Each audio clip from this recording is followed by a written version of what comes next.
Hey folks, Cedar here. Hope you're well. So this weekend, I was in Johnson, Vermont with my pal Nick Anger, and he's an incredible knife maker out of that area. And we actually had a chance to make a bit of a knife together.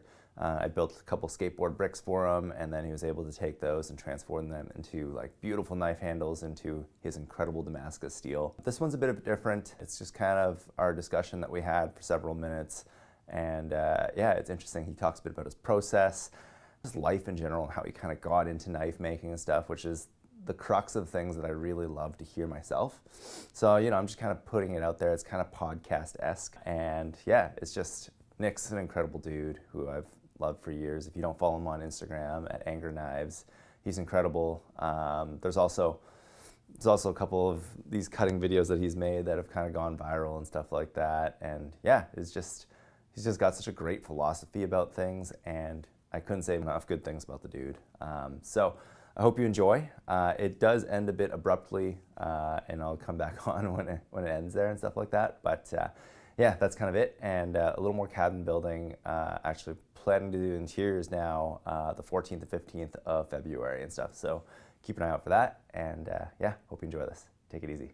Peace. I gotta say that the reason why I make Damascus is because I want to see the cool patterns. Period. I want to be able to engage the material as much as I possibly can before it is finished, if that makes any sense. If I take 20 pieces of steel and I combine them into one piece of steel that I then turn into 3 pieces of steel, that I then turn into 4 pieces of steel, that I then turn into however many pieces of steel, plus another piece of steel, that whole working of it process is like taking these very rough things that don't exist together, sticking them together, massaging them into like some texture form, whatever that I'm happy with, and then pushing that material to its limit, and then reducing that to the nothing that is the cutting edge at the end with the maximum hardness that I can give it. That whole journey for me is like, it's like from a bunch of random stuff to like this little moment of nothing that cuts everything. That's what I'm into. You know what I mean? Like that whole like little arc right there, like that's my shit. Hell yeah. Oh, I mean, that's a simple one right there. Basically, like I said, I was working in mental health for a long time, and I had my good buddy Harlan Mack. He had his like BFA show up at the college that he had to work for, and he was like doing all this shit with he was making like a lot of like figurative kind of like steel animals, and I just started like helping him do that. And he'd like draw what the shapes wanted to be and all that, and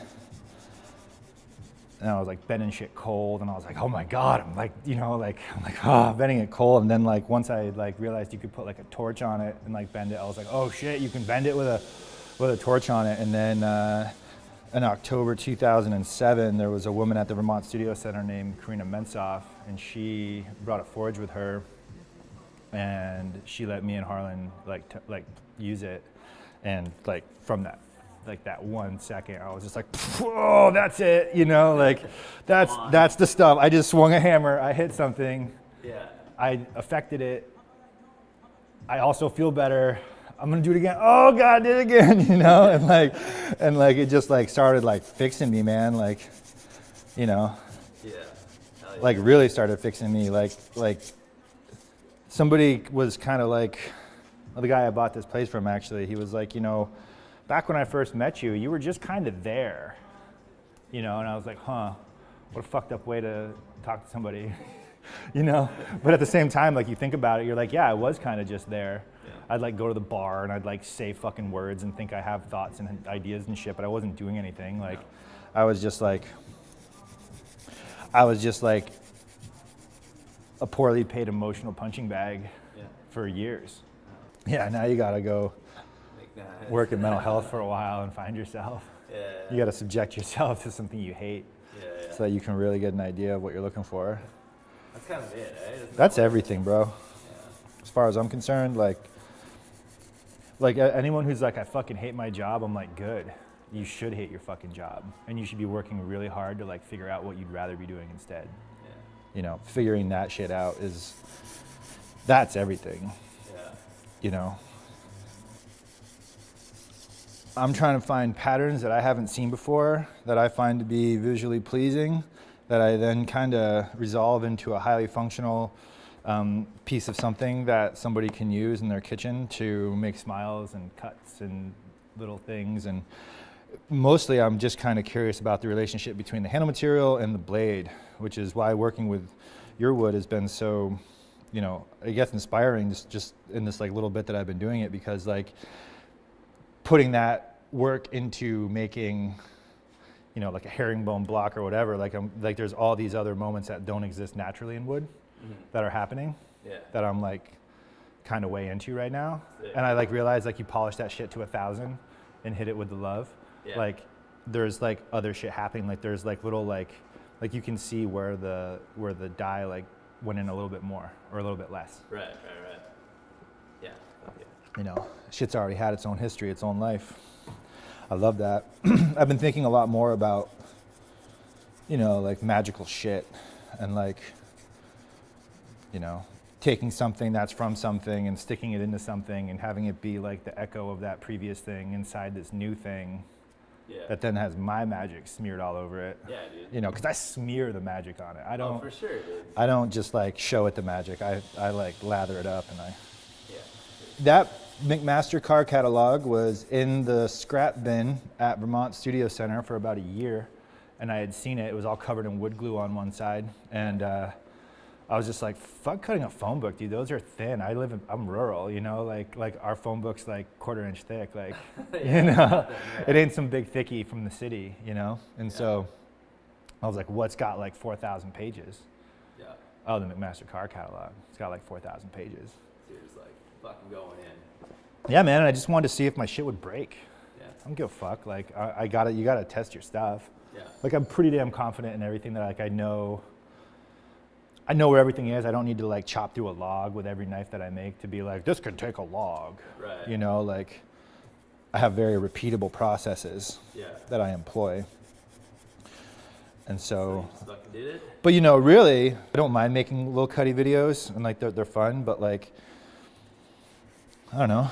Right. I'd rather you like my pieces, you know, like it's about what it can do, but all my shit can do that. Yeah. And a bunch of other people's shit can do that. Like honestly, like Sure, yeah. like all the dudes that I know and like hang out with and the ones that I look up to, like their work can all perform. Oh, yeah. Like obviously my work performs the greatest and is clearly the best that there's ever been in the world. But like beyond that, you know, like we're all pretty equal. Yeah. Yeah. Like no ego, But mine's the best. no ego. Yeah, dude. No, there's no, Oh, yeah, man. I don't know, man. Whatever. Yeah. Who the fuck's gonna believe in me more than myself? Yeah. You know, honestly, like. Well, people who have your pieces and stuff like that, it's fucking Yeah, but you know what I'm saying though. Like when you decide that you're gonna when you're gonna do it, right? You make a decision. Like I'm not gonna work for that dude no more. I'm not gonna work for this agency no more. I'm gonna throw all my effort into myself. Yeah. And like it's super easy to doubt yourself, and it's super easy to like get fucking stuck, and it's super easy to get like jammed up by like one little thing. So it's like you have to believe in yourself, or else you're not gonna do it.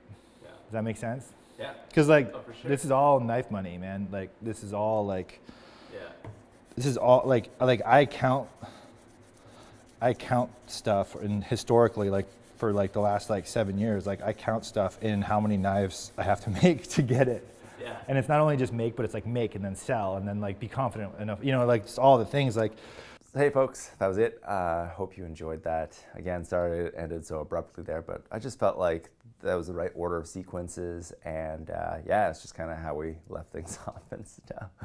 But yeah, hope you enjoyed that, and yeah, more to come. So all the best, and thanks for checking this out. Peace.